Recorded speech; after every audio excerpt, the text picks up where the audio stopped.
Hi, I'm John Halloran, and I'm going to do something that people have been asking for. Whenever I'm doing trainings and I start talking about the rationale behind the icons or the min-speak part of LAMP Words for Life, they'll say, "Is that written down?" And I apologize, it's not. We've always feared that if we gave it to you in a written format, people would start testing kids on do they understand these associations to icons or the multi-meaningness of an icon or of a button. And we know that kids learn through the touching and where the motor plan is first. Then later they can do categorization and they can do understanding of metaphors, analogies, and associations, or uh, multi-meaning symbols. But anyway, I just want to give you the rationales behind in 3-minute spurts. You just have to promise me you won't see it as a prerequisite. Something a kid has to do. So this is some of these are just made up as we go, and some of these are just fun, and some of those are the genius work of Bruce Baker and Minspeak originally. So some of these are ours, and some of these, a lot of these are his original work. And I'll think you'll get the patterns, or the ones that are in there, patterns and things are almost all credited to Bruce Baker's genius work of Minspeak. All right, so on the top row, and you're going to get this in 3-minute spurts. So the reason I'm doing that is because I want you to get 3 minutes of it, and then I'm going to store those as 3-minute spurts so that you can learn it in 3 minutes. This first one's the only one that won't be 3 minutes. So I'm going to start now. When you start in the top corner, you see this guy's finished reading that book. But see, there's a Z on the book. That because he's at the end of the book. He's got an alphabet book. And he's taking his hand and he's swiping that book this direction so that when he swipes that book over this way, he's finished reading. So, of course, when you touch it, on the one it says finished, and now you know why. When you touch it on the sequence level, up comes the word finish, finishes, finishing. You see the ing there. All your INGs are going to end there. And that letter is mine. And I like to put my letter on, my name on a letter, and those letters belong to me. They're mine.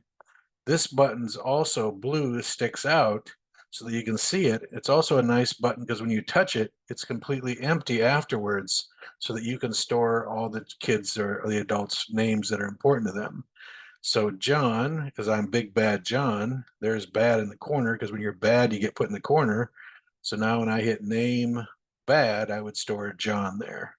A lot of people are just storing the JOHN, so it's more generic and used across, but that's another workshop. So the next one down in my 3 minutes is the word little. Of course, you see that little button there.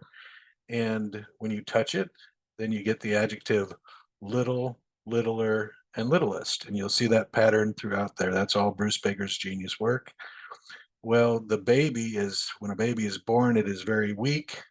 So you see this is capitalized and it's blue. So we're going to get weak, weaker, and weakest. Then we go to the next thing associated to little. You see that straw. I hate it when I get a thin straw. I don't know about you, but they're thin, thinner, and thinnest. When you get this little tiny thin straw in these drinks, these mixed drinks oftentimes come in those thin straws. And also sometimes you drink these specialty drinks to make you thinner. It doesn't usually work, but there's your thin, thinner, thinnest. Then there's one more. When you hit the little button, you see you get the skeleton, which is skinny. You have nightmares about these skinny skeletons chasing you around. And if you drink too much of those healthy drinks, you'll get skinnier. So that's your healthy drink here with that skinny straw, that thin straw. Okay. Now I'm not going to do this for all of them. Once you see that word is little, then you can see that when you go to music, little leads to iPod, which we'll get to later, because when they first came out, iPods were little. You remember that. So just to give you, sometimes when you do more associations while you're learning them, it makes them easier to learn. I don't know if you've ever gone to get orange juice or not, but every time I go to get orange juice at a restaurant, so when I hit color, orange comes there because every time I get orange juice, it shows up in that little tiny glass. Just makes me angry. All right, so the next button is the word up. So it's obvious what it is. It's an arrow pointing up. So when you touch it, it's the only thing there. That gives you a nice button to store more things. There's my timer. 10 minutes, 3 minutes is up. We'll give you the next 3 minutes and starting in a minute.